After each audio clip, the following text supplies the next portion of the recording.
নমস্কার বন্ধুরা, পর্ণার রান্না ও বাগান চ্যানেলে সকলকে আরেকবার স্বাগত।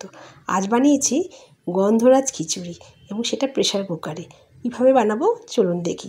প্রথমে দেখেছেন আমি মটর ডাল সিদ্ধ করে রেখেছি, আর সিদ্ধ করে রেখে দিয়েছি কারণ ওটা খুব শক্ত তো একটু সময় লাগে। প্রেসার কুকারে সিদ্ধ করে দিয়েছি। এবার মুগ ডাল ধুয়ে রাখা গোবিন্দভোগ চাল আন্দাজ মতন দেবেন। আমি যেমন সমস্ত কিছু 150 গ্রাম 200 গ্রাম করে দিয়েছি। চালটা 200 গ্রাম ছিল, ডালটা 2 রকমের ডাল ছিল 300 গ্রাম 350 গ্রামের মতন। এইবার দেখুন কাঁচা লঙ্কা, নুন, হলুদ, ভাজা জিরে, মানে আমি সব কিছু দিয়ে একসঙ্গে প্রেসার কুকারে করবো একটা সিটিতে। খুব অল্প সময়ে খুব সুন্দর খেতে হয় দেখুন। আর গন্ধরাজ লেবু তো অবশ্যই দেবো শেষের দিকে। ভিডিওটা পুরোটা দেখবেন, নাহলে বুঝতে পারবেন না। এতে কাটা আলুও দিয়ে দিয়েছি, কাঁচা লঙ্কা ছিঁড়ে দিয়ে দিয়েছি, নুন, চিনি, সমস্ত রকমের যা দেওয়ার। শুধু আমি মটর ডালটা আগে সেদ্ধ করে নিয়েছি। আর একটু দেখুন টমেটো কুচিও দিয়ে দিলাম এর মধ্যে। আর ফোড়নের সময় শুধু আমি আদা দেবো। আচ্ছা দেখুন প্রেসার কুকারে আমি সিটি দিয়ে দিয়েছি। একটা সিটি দেবেন, বেশি দেবেন না, গোবিন্দভোগ চাল তো সেদ্ধ হয়ে গলে যাবে, এইরকম হবে দেখুন।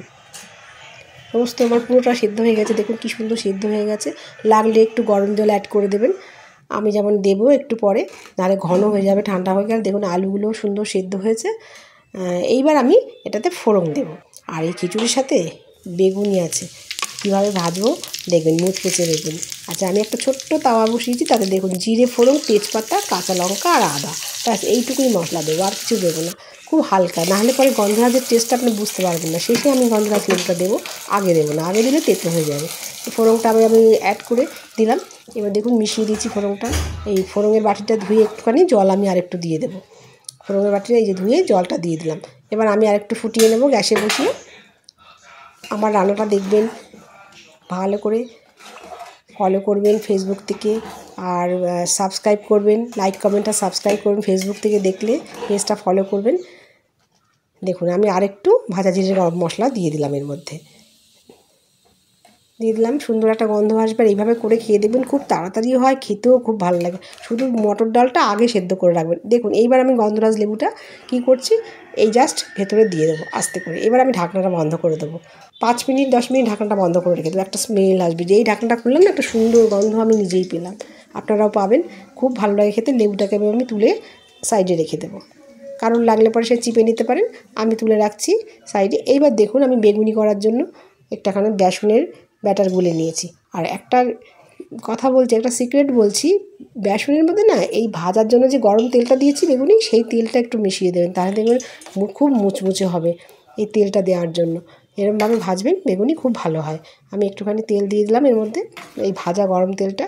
এবার আমি তাওয়ার তেলটা গরম হয়ে গেছে, এর মধ্যে বেগুন চুবিয়ে আমি ভেজে নেব। দেখুন কীভাবে ভাজছি, দেখুন বেগুনগুলো আমি কেটে রেখেছিলাম পাতলা পাতলা করে। এইবার দেখুন আমি একটা একটা করে সব ভেজে নেব, একটা কি দুটো করে ভেজে নেব, তারপরে গরম গরম পরিবেশন করবো। আপনারাও খেয়ে জানাবেন কমেন্টে কেমন লাগলো। খুব তাড়াতাড়ি হয়, খুব সহজে। আর লেবুটা দেওয়ার জন্য একটা অন্যরকম সেন্ট হয়েছে, খুব ভালো লাগে খেতে। খেয়ে দেখবেন আর কমেন্ট করে আমাকে জানাবেন। লাইক কমেন্ট আর সাবস্ক্রাইব করবেন চ্যানেলটাকে। দেখুন বেগুনি ভাজা হয়ে গেছে, কি সুন্দর লাল লাল মুচমুচে হলো। এইবার আমি একটা প্লেটে পরিবেশন করছি। দেখুন এবার খিচুড়িটা পরিবেশন করছি একটা প্লেটে, সুন্দর করে পরিবেশন করছি। একটা আলু দিয়ে দিলাম উপরে। এবার আমি বেগুনিটা দিয়ে দিয়েছি দেখুন। এবার লঙ্কা আর লেবু দিয়ে, গন্ধরাজ লেবু দিয়ে আমি একটু সার্ভ করলাম। নমস্কার, সবাই ভালো থাকবেন। পরবর্তী ভিডিও নিয়ে আবার কখনো আসবো।